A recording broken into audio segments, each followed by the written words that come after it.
What's up, everybody?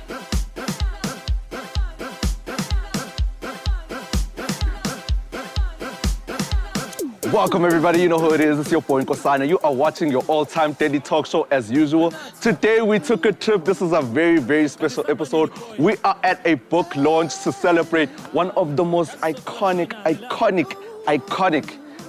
topics meant for all. We are about to talk about women and men. It's a very touchy topic, and I know you guys are going to enjoy this episode as much as I will. Without further ado, let us get to know our special guest. She's been on the show before, and I know you guys are going to love this episode.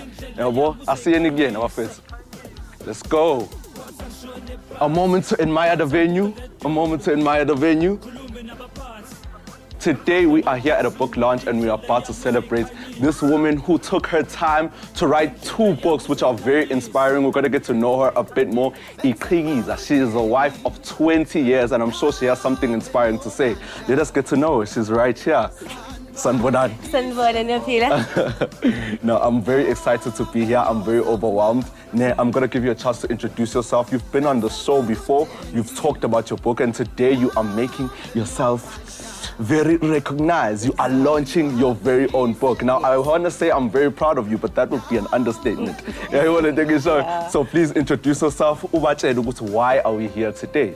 Oh, okay, sanibonani njengoba sichazile Mrs. Madondo uMabuthelezi, well known as Dr. Ngiyuka, the true symbol of African beauty. Iqhikiza uMashenge, the wife of 20 years.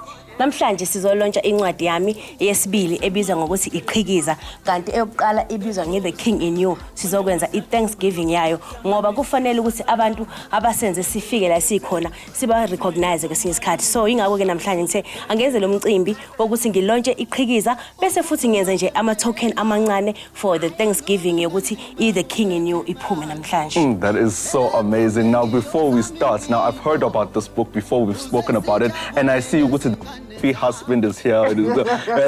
So now I want you to tell me, when your husband is standing here with you, I'm sure you're very overwhelmed. You're excited. I'm very excited to see what we're going to do here. Yeah? No, ngijabule kakhulu, kuyangijabulisa kakhulu futhi kuyangithobisa ukuthi kube khona umyeni wami namhlanje because ngihlezi ngihamba engivumela engisupporta financially, emotionally ngayo yonke indlela engemuva. Kodwa namhlanje ukuthi abe khona namhlanje azowitnessa lo suku kuyangithobisa kakhulu. I know you're just as excited as I am, and I see ukuthi the husband is here today. Now ngifuna ukwazi umbono yakho ukuthi yena uzizwa kanjani ngokuthi abe la namhlanje, and I think it's very important that she's supporting his wife here today. And I've heard ukuthi she's mentioned you in the book. Yeah. So you're a huge inspiration towards what she writes about. Asimbono your husband ukuthi yena ayizwayo namhlanje. Yeah. Ngibingelele baba Madondo. Usula namhlanje Nkosi yami usuku olukhulu kakhulu, ngijabule supporting my wife. Most of the time ngihlala ngumuntu busy ngisemsebenzini. So today I said no, let me come and support her. Umsebenzi awenzile sibambisene ekhaya, ngijabule kakhulu. Yeah, now how do you feel about being mentioned in the book? Hey, that's very great. That's very great. To me, it's an honor that my wife can mention me, whatever. I'm also there. And tonight, mention, I was very happy. So I want to know what inspired this entire setup. It looks very nice. Okay. Ngithenga setup kanje ngoba uyabona ine touch of traditional ngoba ngiyathanda isintu sami. So ngathi ke njengoba nencwadi zami zikhuluma kakhulu ngobuntu. So Iqhikiza igama lesizulu likhuluma ngomuntu esifazane okhulisa abanye abantu besifazane. So ke that is why ke ngithe angisebenzise le setup kanje ukuthi as much as sokuyisikhathi samanje kodwa isintu sethu singasilibali. Singakhohlwa isona. Exactly. Now I want to say ukuthi these are my favorite colors. Oh wow. Yeah, well, I think so. You may as well do that renewal of vows. Now take us through what's going to be happening here, what's the seating plan? Okay. Into ezokwenzeka ke nje namhlanje nje bese sichazile ukuthi ke kuzolontsha incwadi Iqhikiza okuyona incwadi yami yesibili. Kanti incwadi yami yokuqala i-The King in You okuyona esingizokwenza ngayo i-Thanksgiving.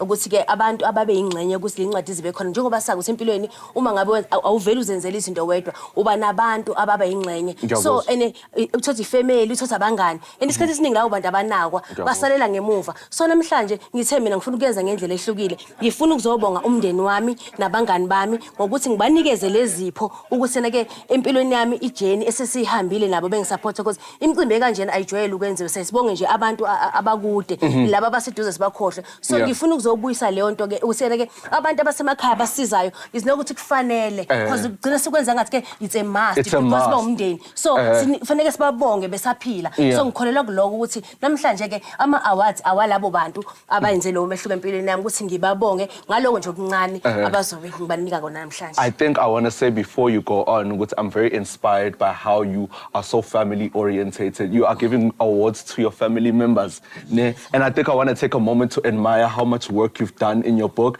And now you spoke about the king in you. The king in you. Now I want you to talk about that. Now I'm sure your son is here. Yes. Ne? Yes. I want you to tell us what was the thought process behind it. Okay, if the king in you ke ingayibhaliswa ukuthi ngabe ukuthi kune gap.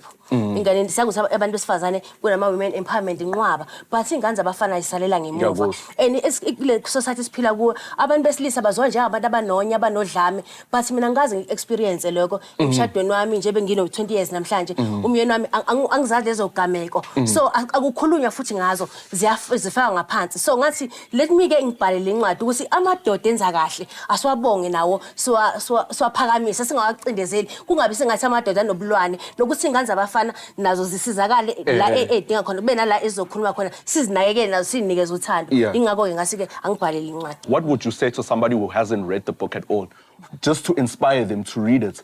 Yabo, I'm sure as we read the book, we grow as well. We listen. We're going to learn a lot about ourselves as men. Ne? What is your opinion on top of that? Into engayisho nje kuloko ukuthi ke abantu abaningi incwadi zami ziya incwadi ephilisayo ezakhayo. So kwesinye isikhathi kwi society yethu ama therapy awajwayelekile ukuthi umuntu mangabe nento ahambe ayoconsulta kanti incwadi ukwazi ukuyifunda espacing sakho ukwazi ukuthola into le erelate nayo. So incwadi kubalekile ukuthi uyithole ngaphandle ukuthi yena ke uze uye kumuntu uyothena ke nenkinga yokuthi kodwa by ukufunda incwadini uzoyithola into ezoba usizo kuwena lapho ungekho umuntu asuke kubona. Sayithanda neprivacy so incwadi ikunika leyo privacy ukuthi ungazi uhambe kumuntu uyodinga usizo. I hear you guys. Now to anyone who loves books out there, I might not be a fan, guys, but we are here at this book launch and we are going to make the most out of it. I want you to show us around, ne? I want you to show us your beautiful venue. Are you guys ready for that? You are watching your all-time Dirty Talk show. Umsindo Nkosana.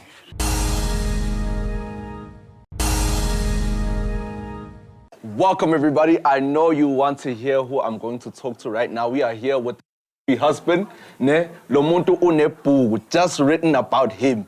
Ne? We're going to get to know him a bit more. But before we get into that, I just want to remind you guys to hop on our page and hit that hashtag. Ningakhohlwa bafethu, you are watching your all-time Dirty Talk show. Ne? Let's get into this. Ne? Sizoxoxisa manje. Are you ready? Yeah, boy. Are you ready for the questions? Yeah. Wapracticile noma? Now I want to know, there's a lot that's been said about you in the book, and I want to know what is your opinion on top of that?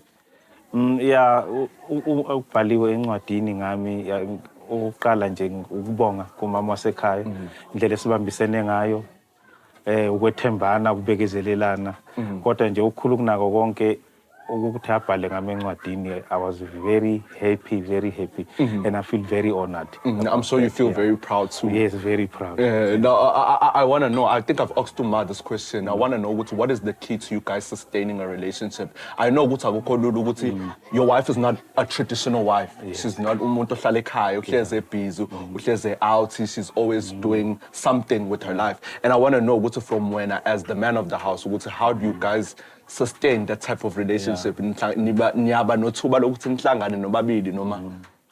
Yeah, kuloko ukuthi ngoba phela she's always busy most of the time. Nami ngisuke ngisemsebenzini, but nje okukhulu nokubalekile ukuthembana, ukukhuluma ngento, nivumelane, nithatha isinqumo ngendlela efanele ngoba uvele nayihambile nami I feel lonely ekhaya ukuthi umama akekho, but I know she will come back and the house is khona futhi. So ayikho inkinga kodwa nje okubalekile nje ukuthembana nokukhuluma nixoxe into the Nike problem. Yeah, communication Yes, is the key. I think communication that's is the key, key to sustaining any relationship. Yes, yes. Yeah, so now I want to ask you again. This is a question based on your wife. She wrote about you again, ne? And I want to know ukuthi from where ne umbono wakho ngokuthi mayelana nezinto ayibhalile ngawe zithini uyavumelana nazo, because basically everything she wrote about was her experience through you. Yes. Yes. Yeah, ngiyavumelana nazo kakhulu. Ngiyavumelana nazo kakhulu ngoba most of the time thina siyifamily ngathini ekhonze kakhulu ukukhuluma. Siyaxoxa, we open to each other. So lokho ngiyabona ukuthi ikona futhi okwenza ukuthi sikwazi ukuthi i-relationship yethu ihambe kahle. It's running very smooth. And yeah, and I want to say ukuthi you guys are my couple goals starting from today, and I want to know ukuthi from when before Sivali la ukuthi what are isini isifiso sakho njengoba sila kule launch. Yeah. No, isifiso sami nje kusekutheni engathi ngahamba kahle konke. Abantu abasihambele abafikile bazobungaza. Konke nje kuhambe kahle and we are very happy. Siyabonga kakhulu. Without further ado, let us get to know our special guest. I'm sure you all want to know ukuthi ubani ohlela phansi, and I want to give you a chance to introduce yourself. Ubatshele ukuthi uba igama lakho, and please tell us your profession. Angibingelele bhuti. Ngiyokhuluma njengamanje uMpilo Sibongo wakaPhungula. Ngi-relationship coach, ngiyaye ngisize nje kuma relationship nasemzini nje kuhlaleni kwabantu. Yeah, now I'm very inspired to hear the word relationship coach. I'm not sure ukuthi wonke umuntu knows what that is. Ngifuna usichazele ngabanzi ukuthi what is actually a relationship coach. We've heard about couples therapy nani, but we don't know specifically ukuthi yini relationship coach. Awusifake esithombeni. Mhlambe kwesinye isikhathi kuyaye kube khona ukuthi abantu bayangena othandweni and mhlawumbe abayi-understand into abayifaka kuyona and to navigate through nje kuyona i-relationship sebengaphakathi. So ngiyaye ngisize-ke ezintweni ezikanjalo ukuthi kubantu abakuma-relationship nakubantu abangekho kuma-relationship ukuthi nje ubanikeze those tips. Obviously ayikho ifomula othandweni kodwa ukunikeza nje ukuthi what are the do's and don't kwe-relationship. So i-relationship coach umuntu osiza nje ezintweni ezikanjalo. It helps in terms of how you can better a relationship with your partner. Now, I want to ask, and I think I've asked you this before we had this conversation. What is the one thing that you find couples have in common in terms of how they... What are some of the things that... Into mfethu ngathi common nje kuma relationship wonke communication iyalekha kakhulu and it leads to izinto eziningi kodwa the core problem kuyaye kube communication. Communication is a huge aspect in any relationship. Now I want to mention here, you've been quoted a lot in the book, and I want to hear from you what a lot of passion. My opinion on the book is that if you read it as umuntu who wants to learn more about how to be a man, learn about the struggles of being a man, and how to get past them. And if you have your own opinions, then it's an open-ended book. Yeah. And it's written in a way like you don't need to know a lot of English. Yeah, because you just pick up a few pieces. Yeah. So it's a good book and it's easy to read. Yeah, it's very inspiring. Now, I heard you mention the fact that we learn a lot from the book. Now, I want to specifically quote on that. Good book. What I've learned from the book,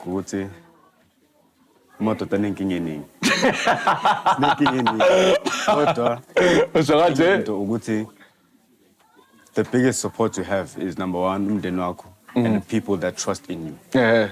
And the most was uvulega and ask for support and ask for help. Yeah.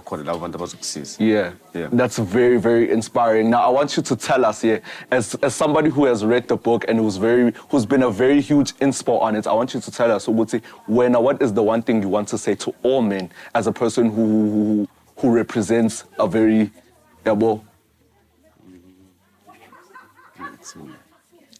is there no message? Your final opinion. My final opinion. Your final destination. To all men. Quote. Usithipis. Guthi. Kahle kahle kwenziwani. It starts with having a dream. Start with having a dream. If you know what you want, you know where you're going. Yeah. And you have a plan for that. Sure. then it's within your reach to Yeah. get there. And it's in your power to be responsible for how you get there. Yeah. So you never blame anyone else for your mistakes. Nazo, take charge of your life. That's very, very inspiring. Guys, we're going to hold it right there. We're going to give you a chance to listen to some good tunes. You're watching your all-time Daily Talk Show. Umsindo Nkosana. Welcome back, everybody. You know who it is. It's your boy Nkosana. We are back with another interview. We're going to get to know our special guest. But before we get into that, I just wanted to remind you guys to hop on our page to just a few more songs on that hashtag Umsindo.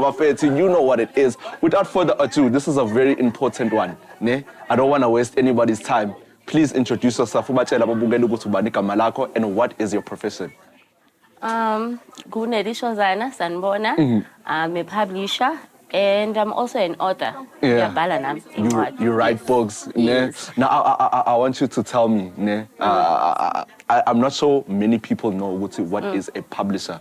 Publisher. What is your job specifically? Okay, to publish a book is to make the book available to the audience. Yeah.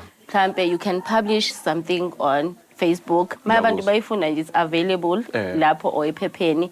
But kuthina kwi-case yethu as ama-authors, we publish incwadi, we apply for an ISBN. So I can be an author, but not a published author, if incwadi is not available to the public. To the public. Those are very important terms that I did not know about. You are educating a lot of people here. Now, before we touch bases on being a publisher, I want your opinion on the book. What is your opinion? We've all read it. Ne? Books. The books. Yeah. 2 of them. Yes, okay. The King and You and the Krigiza the Goddess. Yeah. Both of them, they're very beautiful. Lena yokuqala, The King and You, ila gqugquzela khona abantu besilisa. Yes, because abantu besilisa angikho Solar Therapy Foundation basiza abantu besilisa that go through stuff and they don't want to talk about it. Uyazazi nabantu besilisa.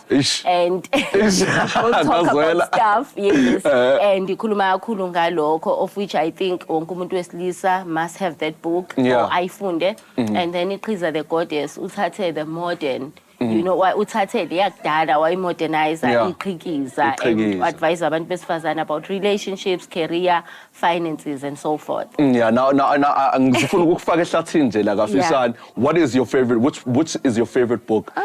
Mina phela I'm a publisher. Yeah. Zonke ayithanda ngokufana. Zowu2, yes, but lena enye okay Zowu2 because they speak to umuntu wesifazana enye umuntu wesilisa. So I think I can't. You can't compare them. Now, I want you to ask you a question as a publisher. What made these 2 books worthy of publishing? Ne? Mina ngeke ngisho ngithi ayikho incwadi engeke izipublishwe and futhi ayikho incwadi engalungiseki. But kwi-case yakhe vele ama-content wo2 abe right. And I saw ukuthi leyo qala ipromote kakhulu angikwe Solar Therapy Foundation because that's what she deals with nabantu besilisa abalibele. Lesibili because she also sometimes counsel abantu besifazane nabesilisa abashadile. And I think it speaks to both. For me, ngibone balance the equation. Yes, what you do to the left must also do to the right. Now, I want to ask you this final question. When Ikonito izuzile with book, is there something that you learned that you saw this specifically stood out? Maybe it's a message that you want to speak to women about, that you want to speak to men about. Kubantu besilisa ukuthi abantu besilisa they must learn to speak out the King in You. And then iqhikiza the Goddess there's this part akhuluma ngayo ukuthi abantu besifazane bawo Bob the Builder. Stop being Bob the Builder, stop being uMessiah. Stop being so strong. Yes, abantu besifazane abaningi they like to ngizomaka, ngizomlungisa, you know. Fix, exactly. Do when you're just supposed to be. Yes. I understand that, which is a very important aspect, guys. I know you guys are going to love this episode. Do you have any last words? Angithi abantu abafunde babhale. I love you, all right? Nge-author yethu yanamhlanje. She's a sister, aphinde abe umama, aphinde abe umngani. And of course, she is a wife of 20 years. She's not just talented nje kuphela, she's bold, abe brilliant, aphinde abe beautiful inside and out. When I first read Iqhikiza, I understood ukuthi when she writes, She writes with a purpose and speaks with a kind of confidence that says, yes, ngiyayithanda, I love myself, and ngiyakuthanda now. So sisi, I think uNkulunkulu ngesikhathi ekukhanda, ayi mhlawumbe oyelandela emva kwakhe i-confident akayitholanga. When it's come to i-confident, ayi wakugixabeza. Wakugixabeza, yabona nje when you walk into the room, ayi abantu bayaphoza and baphenduka just to see ukuthi ubani lo ngenayo. So nje uNkulunkulu wakubusisa and gave you i-confident more than anything. Kuyinjabulo kakhulu ke to stand in support of this remarkable achievement. A book is not just pages are bounded together. It's a reflection of a passion, a dedication, ne-knowledge. Kuningi nje okuya encwadini. Nanemali, ama-sleepless nights akulalwa lapha. Research, uhamba ukhuluma nabantu because into ofanele uyibhale fanele reflect phela emphakathini or ama-readers akho la usuyibhalela wona. So siswami namhlanje ngithanda ukuthi today is your special day and ngiyafisa ukuthi wazi ukuthi ngiyaziqhenya ngawe. Ukubhala incwadi akusiwona amanzi amancane. It takes courage, patience and a deep commitment, and you have done it. You have turned the idea into something real, lasting and beautiful. Your words have power. So challenge ul quote leli gama mangithi power. Mangithi nje your words have power. Meaning ukuthi each and every word owayifaka with the king in you, wayifaka with Qhikiza. It has power. It touches impilo zabantu and spark a change empilweni zabantu. And amazwi akho akuleya ncwadi ayakwazi ukuthi ahlale empilweni enhlizweni zabantu up until the last page has turned. And le akusiyona ordinary gift. Ubusisekile, it's a blessing on its own. Umlingo kahle hle. So ngoba ngithi iqhikiza has power, ngizothi it's because her words noma engakwazi noma ungakazi ulifunda iqhikiza uyakwazi ukuthi ungathini urelate nalo bese ngibehavior nje kweqhikiza ngingazi namhlanje ngifaka isithola ngazi ngisifakeleni namhlanje nje ngihambe ngawuthenga isitholo ngathi I need to be iqhikiza and feel like iqhikiza. So that's the effect incwadi yakho enayo ezimpilweni zethu. And okunye bengikusaba kakhulu ngiyathokoza nje ukuthi you do have incwadi to display. Ayibengisaba sisiwami ukuthi kuzobe launch kanjani ongenazi incwadi zokudisplay because ngendlela esithenge ngayo incwadi zakho. But kodwa besinawo plan B ukuthi sizofika nezincwadi zethu sikuboleke udisplay bese uyasibuyisela izincwadi zethu. So that's the kind of power mangithi sisiwami, your book has power. Ubonile na udayisa izincwadi ungakalaunch ngisho ukulauncha. And then you only have the few. Ngibona one eshalo vini likhulu kangaka. But anyway ke besinawo plan B. Engithanda ukusho ukuthi ke let us celebrate the author not only for incwadi we hold and admire but for the hours imicabango, courage, creativity engenile kule ncwadi. Engithanda ukusho ke nje sisiwami ukuthi halala awushicilelanga nje incwadi nje kuphela ubhale igama lakho emlandweni phela this is a Bible. So mina ngijwayele ukuthi whenever I buy incwadi I'll always donate incwadi mase sengiqeda ukuyifunda. But this book it's a sort of like iBhayibheli kumina because incwadi obonayo ukuthi I need to go back and refer. Guys, we're going to hold it right there. We're going to give you a chance to listen to some good tunes. You're watching your all-time Daily Talk Show. Umsindo Nkosana.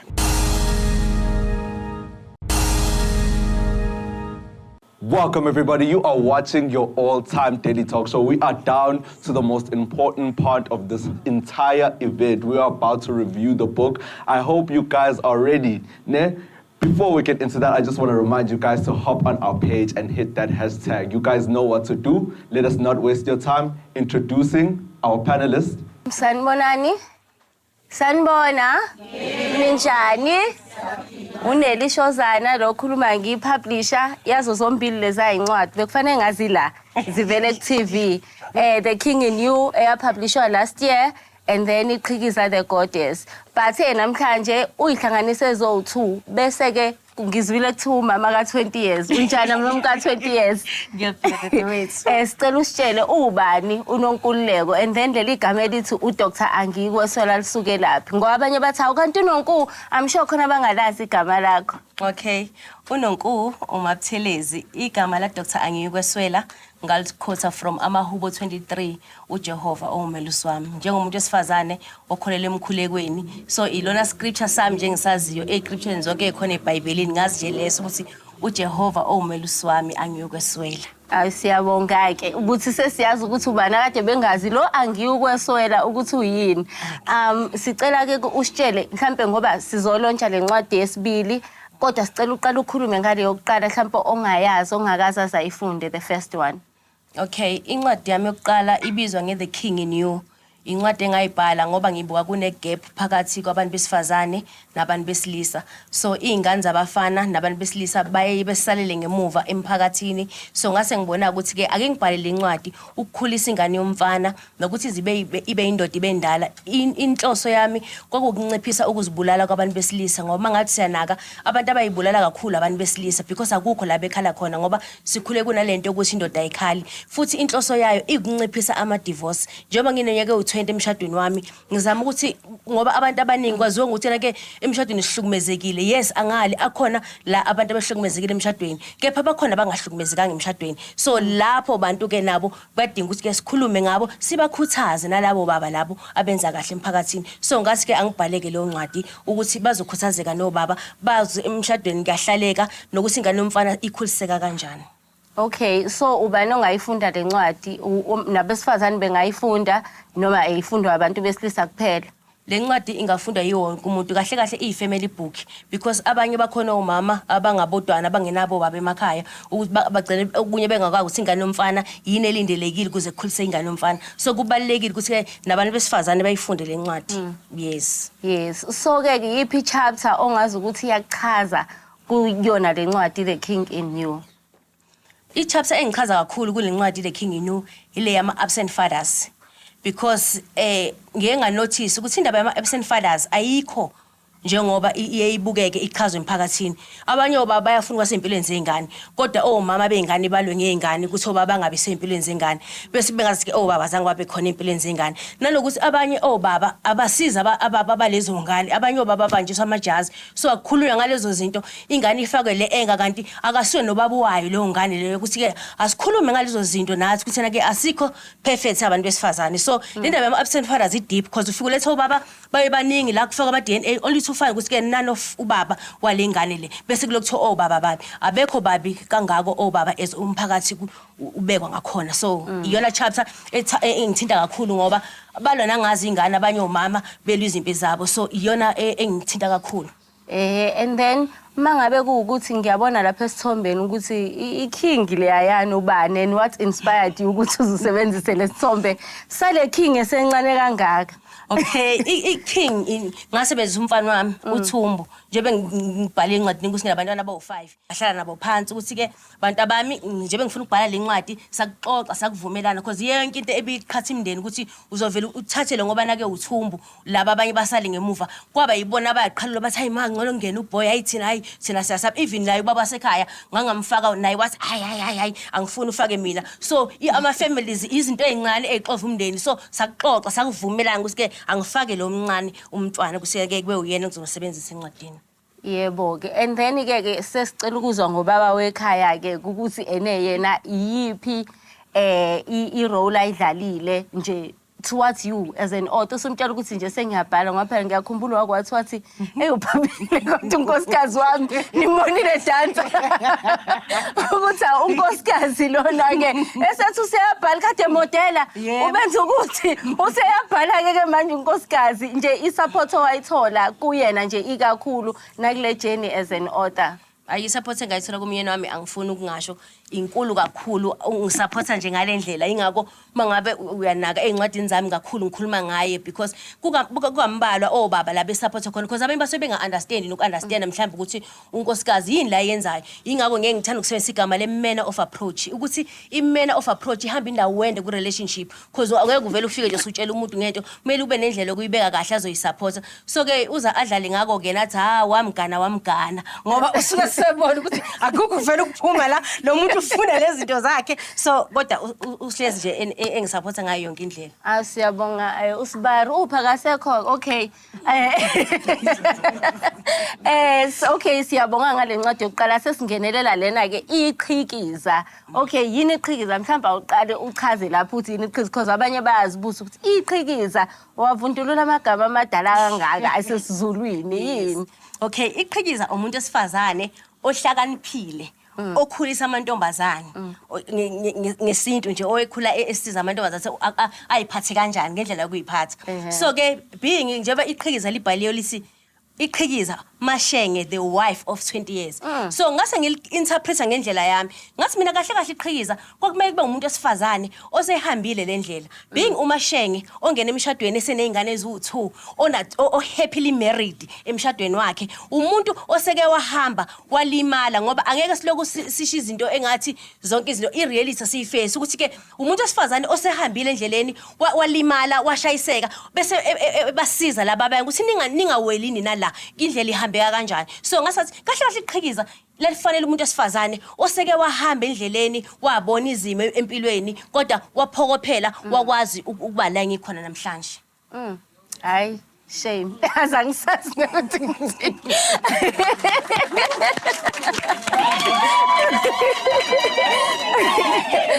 Okay ke mhlambe ke lona kulibhalele bani ke abantu besilisa bengalifunda iqhikiza noma lingafundwa amantombazana asakhula noma bengasifunda yini nabafanyana abancanyana. Iqhikiza liya incwadi zami nje zombili ngingasho ukuthi ziyafana zincwadi zemndeni ezingafundwa yonke umuntu because even umuntu ingane umfana noma umuntu wesilisa ngalifunda iqhikiza because kukhona la ezinye ama chapters angabhekisi ukuthi umuntu esifazane kuphela even nowesilisa ngoba kunale chapter engichaza kakhulu a prayerful woman kwiqhikiza ukuthi iyasebenza na kumuntu wesilisa ukuthi umkhuleko uwena owenza ngendlela udeclare usho izinto oyifuna ukuyibona zenzeke empilweni yakho njengoba ngisho sena ke njebe negama la angike so lavela lapho because mangisingabheka ngempela angiswele lutho uNkulunkulu ngibusisile yonke into yami engiyithintayo iyaphumelela because iloko engakudeclare phezulu ngempilo yami ukwachaza usisi Mpume wathi ubona isupport enginayo nabantu ukuthi konke lokho uyakukhulekela imicimbi njengale uyayikhulekela ukuthi ngifisa lokho nalokho so umkhuleko even umuntu wesilisa ubalekile ukuthi shone izinto ukuthi udinga ini uNkulunkulu uzokwenza njengoba ucelile. Sengivala ngithi what inspired this outfit? Angithi njengentombazane yomZulu eyasemakhaya eyasebhatha eyenza ubuhle bemvelo isafunda isikole so isaka nje leli alright lingikhumbuza le kagogo wami so ke ngathi ke ngoba imicimbi namhlanje uthi iqhikiza into yesintu ngiyasithanda isinto so ke angifake leli saka nje elingabe nentetheni bese ngifaka nalesikhumba lesi ukuthi ngempela sithi azibuyele emasisweni. Okay. All right, guys, we're about to move into the award ceremony. I think this is the most important part of this entire event. I just want to give all of you a round of applause for Ugubalana. The first award goes to the social impact partner, who is Mr. MC. I am going to MC. Kuthiwa i-social impact KwaZulu-Natal Women Authors Forum. Round of applause. KZN Women's Authors Forum.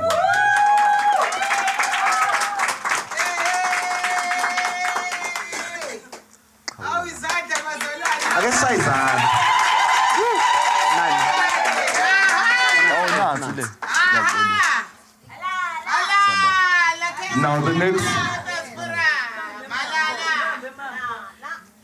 Now the next award goes to publishers recognition. Ne? Give it up for Writing-centric publishers. I guess bashayela izandla. Writing Centric Publishers.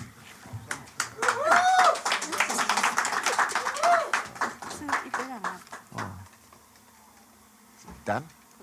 Now, the next award goes to the remarkable relationship coach. I think we all deserve to give this guy a round of applause. Give it up for Mpilo Phungula, aka Lokunjani. Asimshayeleni izandla bafowethu. Uma engakafiki la soloku usishaya izandla, soloku usikikizile. Ama-slay queen athi let's take a peek. the next award goes to the sponsors recognition. This one is also important. Give it a round of applause too. And the winner is Nelly Kwala.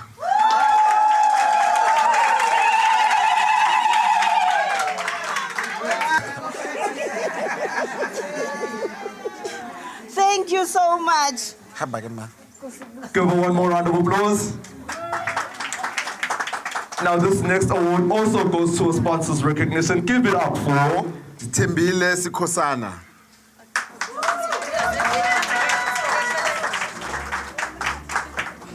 Right, she is not present here today, so we're going to move on to the next award.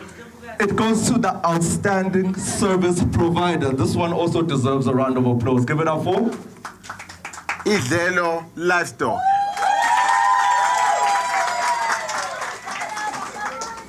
Uma engakafisha izandla nje thina.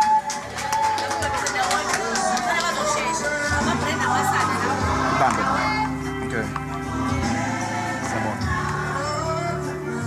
All right, now this award is also special. I believe ukuthi labantu abaphethe imali labo. These are the brand ambassadors. So babiza bonke kanye kanye. Ngicela nisondele. Give it up for Ulindo Kuhle Mbili, Sibusisiwe Nzimande, Dineo Mloyi.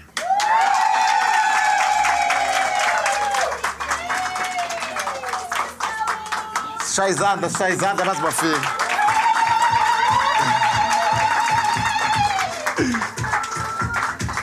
Bawusisi la. Awu ningangena. Sondela ma. Bani lo? Such a group picture. Them queens. Where's Dineo? Give it up for the brand ambassadors, everybody. Mele ngabe nishaka kakhulu mshini wasabantu baphethe imali. That's it. Siyabonga. Now, the next award goes to the advertising partner. Give it up for Chesley Kwela.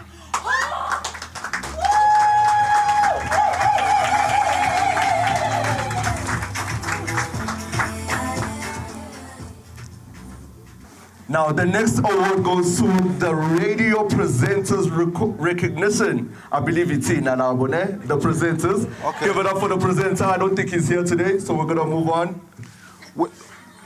Kamalake. However, the winner is Inanda FM Siyabonga Sene. Bamthathela. What's up, man?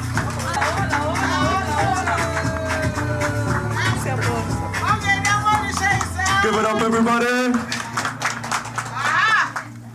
Now, this next award is similar to the one that we gave now. It's radio's recognition. I feel like this one is important as well. Ikamalake u? Nonhlanhla Ndlovu from Inqubeko FM. All right, now this next award goes to the Destiny Mentor Award. Now, I believe this is a bigger one than the one we've been presenting so far. So I'm going to need an extra round of applause for Nelly Shozana.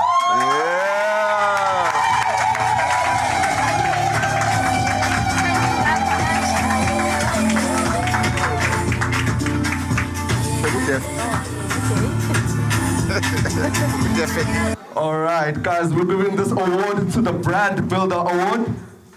That's the title, right? Yeah. Ne? And it goes to Umam Nonhlanhla Sikhakhane.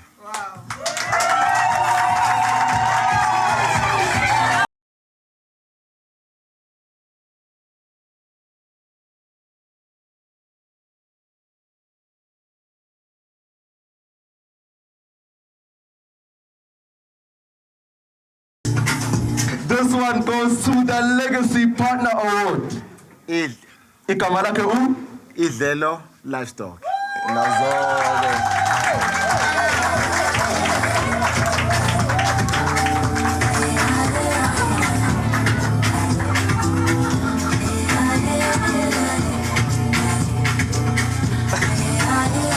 This one goes to Ushedrack Chongo.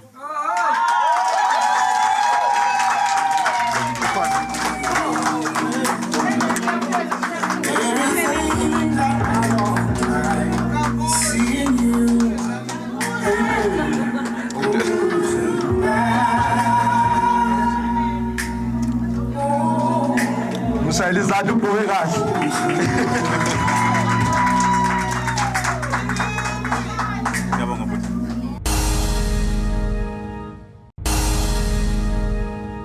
These set of awards are specifically specialized for family members.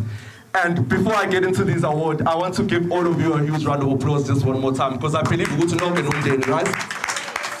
Now, this award is for Namo Tribute. Again, but give her a huge round of applause.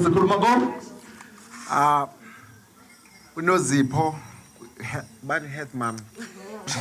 Okay. Tell mom Nozipho, I suppose. Give it up for Nozipho, everybody.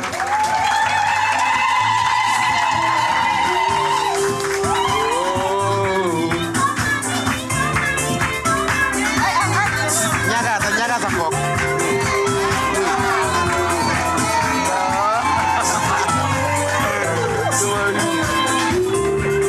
Again, Sisagumdeni namanje. So this is another Numo tribute. I don't know if I said that right. And this award goes to Yakubaba Mandla. Give it up for Mandla, everybody.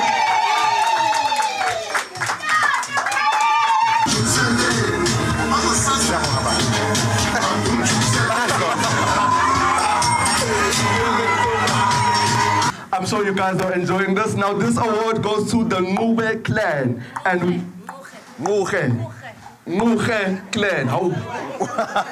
Give it up for the Ngube clan, everybody. Come on, come. This is Lindy.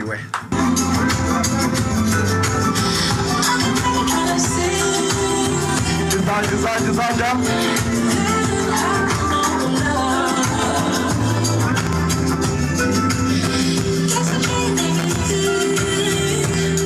All right, everybody, this is another Legacy Builder Award, and this one goes to Ubaba Uthandazani Madondo.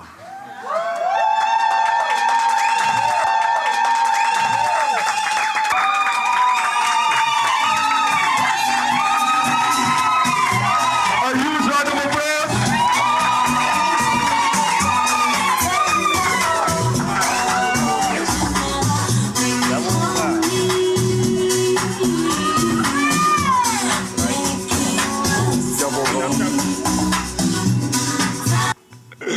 Now this award goes to the Madondo Tribute.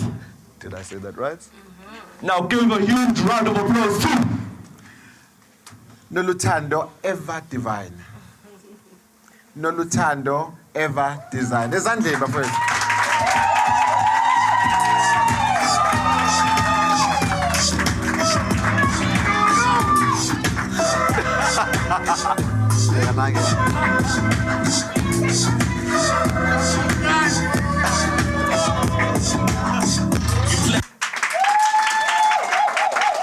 Ngifuna ngisayelo Madondo izandla ngoba this is another tribute award which goes to Muzwandile Ever Graced. Asimshayele izandla. Give it up for Muzwandile.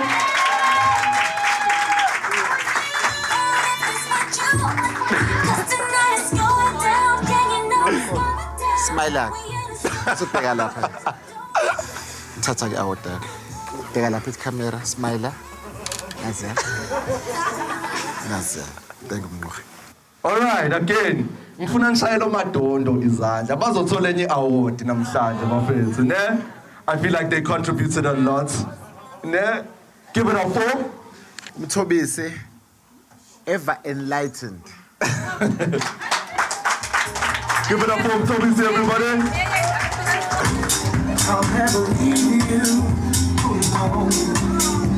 Bheka lapha.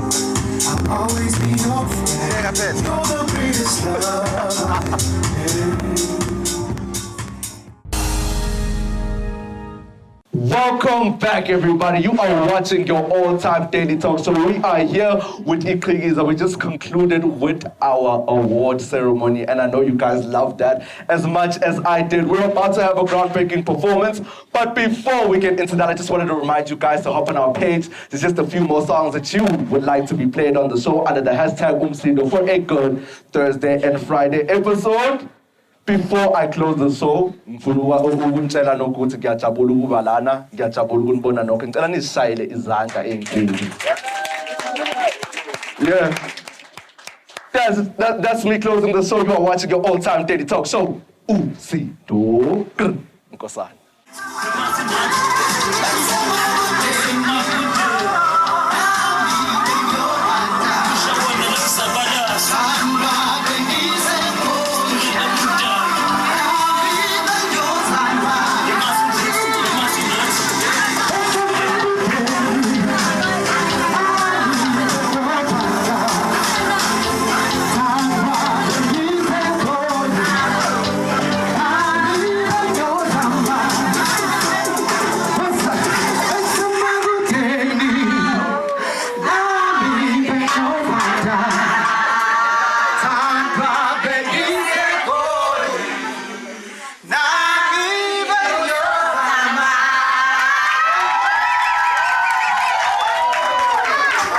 Ikrigiza namanga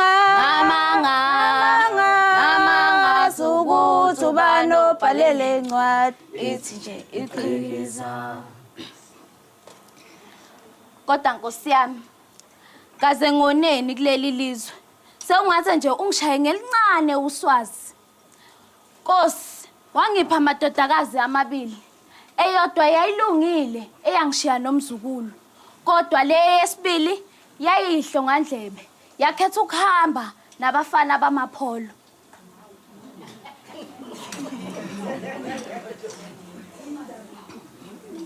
Ma, sengibuyile. Mama, usufikile? Yebo, mntaka dadewethu sengifikile. Unjani kodwa? Ngiyaphila, usukhule kangaka? Ukhona ugogo? Yebo, ukhona ngabe esithini noma sesingihake nje. Abezojabula mayefona. Yena abesekhumbula ugogo. Kuhle-ke makunjalo mntaka dadewethu. Kodwa ngizizwa nginovalo. Gogo, nangimamncane nomalisi. Yey. Ungaliphathi lelo gama la emzini wami. Angimfuni ngisho ukumbona noma ngathi ufile noma ngathi uyaphila. Angisele ndaba naye. Kodwa ma, usungaze ukhulume kabuhlungu kanje. Ngiyindodakazi yakho ma, ngiyazi ukuthi ngahamba ngonile. Ngicela intethelelo mama. Lalela lana ke wentombazana. Njengoba wakhetha ukuhamba nabafana bamapholo, uzobuyela kuboka. Hayi la emzini wami. Cela ungiphumele manje. Ngiyaxolisa ma.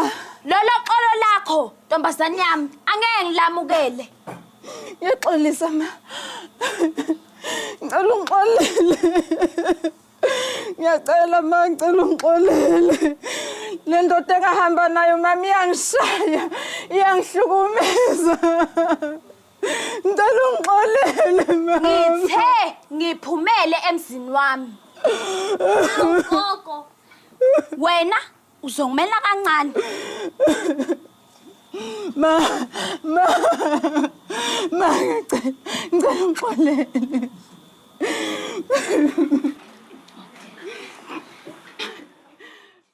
Lungile ma, noma sangixolela khona isiphe ngiphathele sona.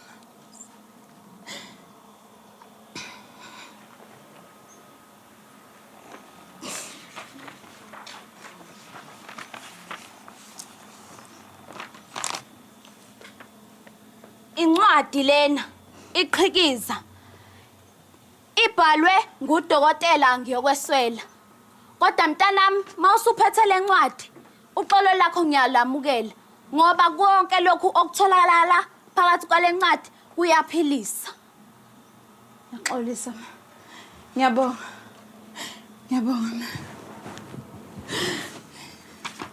Bengazi ukuthi nagogo yazimxosha uma mncane. Kunjani mntanami?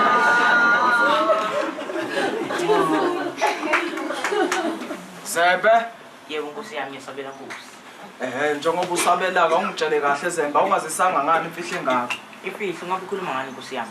Ngikhuluma ngale ndodakazi yakwaZungu engayidingisa kule ndawo, usho ngani ukuthi sibuyile? Oh, ushele yahamba ngamapholo, vum vum. Oh, angithi uyabona-ke Zemba ugcwele imidlalo. Lalela-ke uzongisiza njengamanje siye lapha kwaZungu. Ngifuna ubatshele ukuthi ngiyabadingisa bonke-ke kulesi khathi. Yebo Nkosi yami. Asamba. Lisistini, isistini lele ndaba. Namba phe kwabo Zemba. Ekhaya kwaZungu, inkosi yanidingisa mayelana nemikhuba yeni emimbi. Iyadingisa. Angithi aninazi igonogono njengoba senimzwileke ngicela ningihambele. Hawu mkhulu. Yeyi wena wenzela umsebenzi wesikole angikhulumi ney'ngane, hamba la. Phuthumani maZungu, hambani. Dokotela, cela uzosisiza inkosi yasixosha ekhaya. Siyacela. Kwenze njani? Ithi asihambe thina sazi ukuthi sizohlalaphi. Asihambe ngane yami.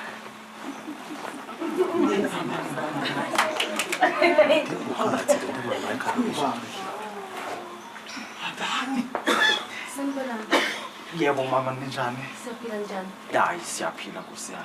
Ngabe kwenze njani? Oh, ngabe umama uzweni kodwa yena. Awunawo umntwana lapha esikelekeni yamxosha endaweni. Bengishilo kodwa. Ethula wena. Hayi umntwana kube nephutha mntana awuzwanga kahle. Mina bengithi cleanani nje niqoqo. Awushongo mkhulu. Yeyi lalela wena. Mama mina empeleni angikaze ngibaxoshe uyabona. Bengithi mina abaqoqe nje indodakazi njengoba isibuyile ekhaya. Ngamdlunkulu. Engathi ubaba unephutha lapha. Ubesixosha impela. Ubesho khona ukuthi uyasidingisa kuleli zwe lakhe. Hayi akukwazi ukwenzeka lokho. Akekho umuntu onelungelo lokudingisa abantu. Amaphutha ayenzeka. Kufanele futhi aphinde alungiseke. Abantwana bayabona amaphutha abo, kufanele banikeze ithuba lesibili. Awunawo amandla ukuthi ungathatha lo mthetho ongaka uzobadingise. Akukwazi ukwenzeka lokho la. Yebo mama, hayi impela kube nephutha. Nina khuluma iqiniso man, ayangikaze ngibaxoshe impela. Ngiyabonga bantwana. Khona la eChaptazi noma ungithole khona kwiMaxode events mangabe kuukuthi mhlawumbe ufuna ngizokuphekela mangabe ufike khona usuku ufike ekhaya ngoba ila ngiphuma khona nala kuseyisekhaya eChaptazi la ku Murchison Street ku number 42/44 mawusuzofika eWimpy phakathi kweWimpy noNissan. Wena futhi naloyo. Yimi phela khona la eChaptazi. Talk about business. Kusho ukuthi nje uze nje la lana ke izinto ezenzayo siya decorate. Siyapheka. Variety. Hayibo. Mawufuna nje amaphathi yonke inhlobo yephathi noma ngabe kuthiwa nje uhanjelwe isihlobo sakho ekhaya hawu siyafika nje sifike sipheke namanje nje njoba sibhizi la sibhizi futhi emngcwabeni ngapha. All right, guys, we are down to our last few moments, and I want to hear from you, Mr. Mkhize. If anybody wishes to purchase one of these beautiful looking cows, ngifuna usitshela ukuthi bengakuthola phi contact details ubatshela ukuthi usebenza kanje. Okay, kahle indlela esenza ngayo la ekhaya. Siyasikelele ngoba abantu abaningi siservice abantu abaningi aba-online. Ngangazi nami ukuthi inkomo iyathengeka online kodwa saqhamuka nesu lokuthi asenze inkomo ekwazi ukuyithenga njengepizza. Uhlele ekhaya uthatha ifoni yakho ifoni ngihlelela inkomo ngidilivele eThekwini uhlele esofeni wakho. La ekhaya usithola ngokuthi isivideo call inamba yethu esemnambithi u-076 630 7108. After usivideo call bese sikhombisa istock esinaso nokuthi bese ukhetha via i-video call yakho sikudilivele even ngabe ukubdeliver everywhere KZN yonke manje South Africa ungesiyadeliver. And talk about advance, my friends. I wouldn't have thought of that idea to videoize while you're actually picking which kind of cattle you would like to pick. I think that's a great idea. Yeah, but I think it shows Ivala la for Mr. Mkhize. I look forward to seeing you more often. All right, guys, we're going to hold it right there. You are watching your all-time Daily Talk Show. Oopsie.